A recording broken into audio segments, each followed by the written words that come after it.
I really hope that you're not behind on your payments. I hope that you haven't gotten those harassing phone calls, those letters in the mail saying that they're threatening foreclosure.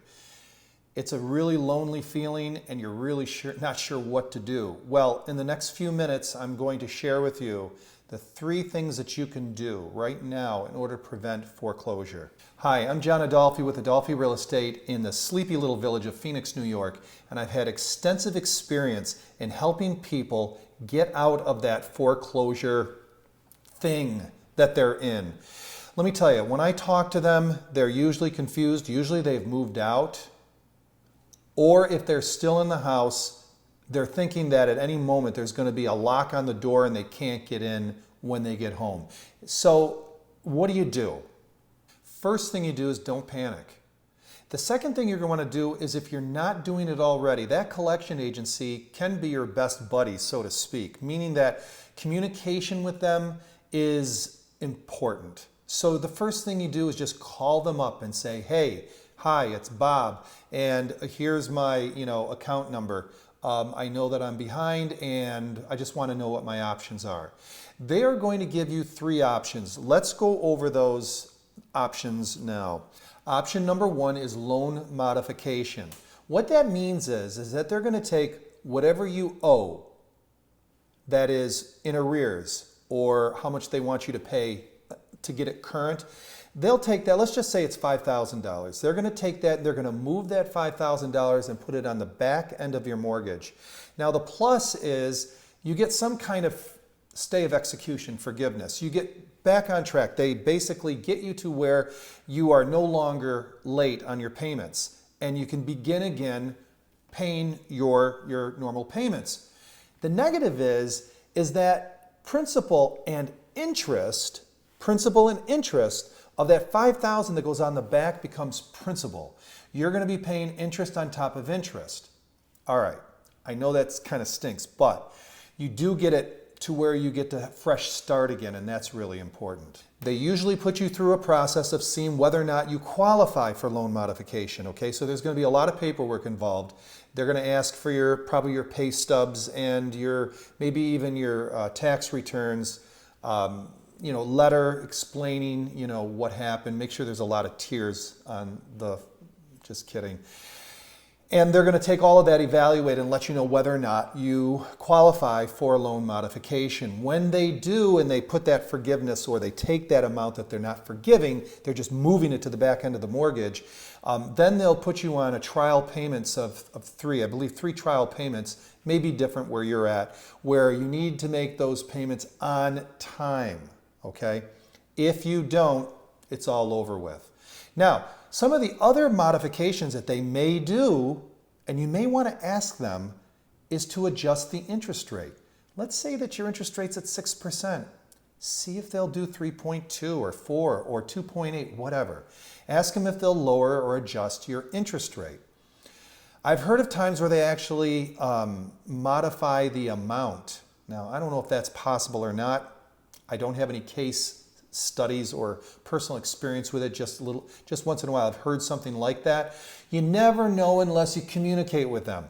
And you want to get on a friendly basis with them, and you want to be the one who initiates those phone calls and not them, constantly harassing you, You just want to get what I was trying to say is you just got to get in a good working relationship with these people, and you may be surprised what can happen.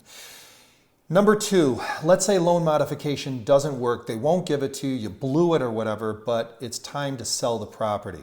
Yeah, you can still sell it. It's yours. Whether you moved out and they've put a lock on or changed out the lock set, and they do that. Let me explain. When they find out that you moved out, and they find out, I don't know how, but they find out that you moved out, it's their asset. It's still your house. You still own it. But they will come and they will hire someone to break in, replace the doorknob with a new lock set, and hang a lockbox on it so that inspectors or property maintenance people can get in and out. And then they'll even go the steps of preserving your property. I mean, if there's a leaky roof, they may put a tarp on it. If it needs to be winterized, they may go in and winterize it. All right. Again, it's still your house, though. But that's what they do in order to preserve their asset. Okay, so just be prepared if you do move out, that can happen. Whether you're there or moved out, something called a short sale you need to know about. Now, I have to admit, short sales are the most painful process of moving a property out. And here's the reason why. First, understand what a short sale is. What they're going to do is, if you're underwater, meaning that, let's say your house mortgage is $300,000 and the market took a dip and it's only worth $250,000, okay? And you got to pay real estate commission, let's just say, and some of your closing fees. How are you going to do that? What the bank's going to do is they're going to say, we're going to forgive you that $50,000 plus the commission plus your legal fees. We're going to forgive you. You're going to walk away with nothing. You're going to take about a 90-point hit on your credit report to do a short sale, but it's so much better than getting a foreclosure, which can be 240, 250, 280 point hit on your credit report, plus it says foreclosure.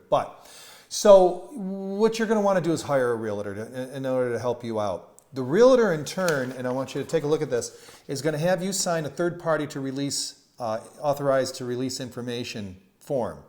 And the reason why you're going to need to do that is because the bank will not allow your realtor to talk to them directly about your situation unless you give them written permission.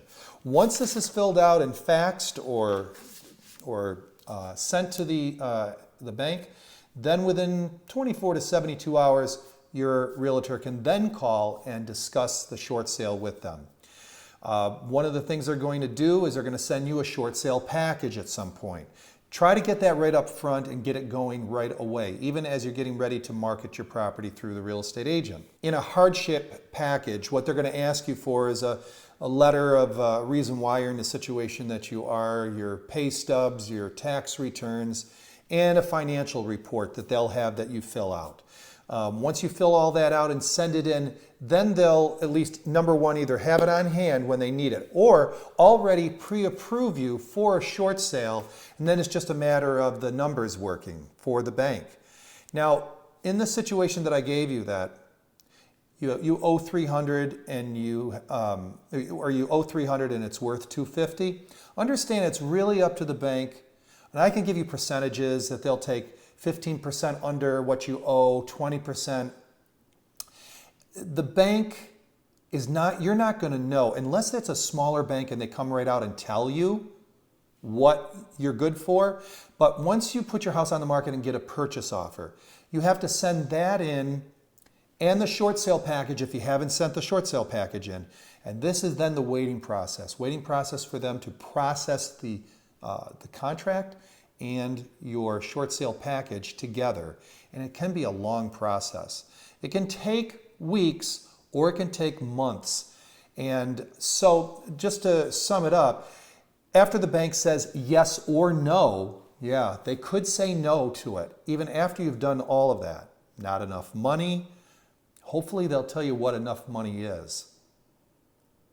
If that doesn't work, then I'm going to give you one more thing that you can do. If loan modification and a short sale is not working out, the next best step is deed in lieu of foreclosure. What that means is that you're going to basically give the bank your deed, sign it over, and they're going to say, okay, you're done. Now it will show up on your credit report and you will take a hard ding on that one, but it prevents you from going through a foreclosure, so to speak. You gain back some of the control too, because there's not going to be this icky unknown of when this is going to happen. You're going to be in constant contact with them, and at some point you're going to hand over the keys, so to speak, and they are going to what they call a deed in lieu, or you're going to hand over the deed instead of foreclosure. Deed in lieu of foreclosure. That's just the legal name for it, but that's what it is. That's a really great option if nothing else works. And there's one last option. The last option is that they just plain foreclose on you. So understand that the deed in lieu does still require you to qualify for it. Maybe your bank won't. That's why it's so important to contact the bank and have a good working relationship with them during this awful time in your life. So if that doesn't work, foreclosure. Now, again, if it does go through foreclosure, they're not just going to all of a sudden put a lock on your door. They're going to tell you when the foreclosure date is. You may even have to go in front of a judge, and the judge may give you more time. The judge may say, no, we're going forward with the foreclosure sale. Foreclosure sale will take place on the courthouse steps. There will be people there like home buyers, investors, and the bank, all bidding for it, and whoever gets it, well, doesn't really matter to you. You're going to need to get out after that. Now, does that mean after the foreclosure sale that they're going to put a lock on your door? No. But please understand that they need to then evict you. If they find that you're gone for any length of time, they may think that it's now abandoned. Because you don't own it any longer, they may then put a lock on your door. So understand that they have to go through the legal process of evicting you. It at least gives you more time, and it also allows you the ability to, again, control in the sense that you know what's coming. If it's an eviction process, you know that it takes time to do that, depending on how much time it takes in your area. All right, so those are the different types of scenarios if you find yourself falling behind. You know, the ultimate is that if you can come up with the cash and just pay them what you owe, you know, in back mortgage payments and get it back to where you were. If you can do that, do that. Otherwise, you may have to go through this tiered experience and figuring out which one is going to work for you as you, again, communicate with the bank. My name is John Adolfi, and I want to make this available to you. It's down there in the description here. It's a PDF, it's free, and it's called The 3 Proven Solutions to Prevent Foreclosure. And go ahead and check it out. I believe this is going to give you some relief. So anything that we can do, our contact information is below. Guys, have a great day and take care.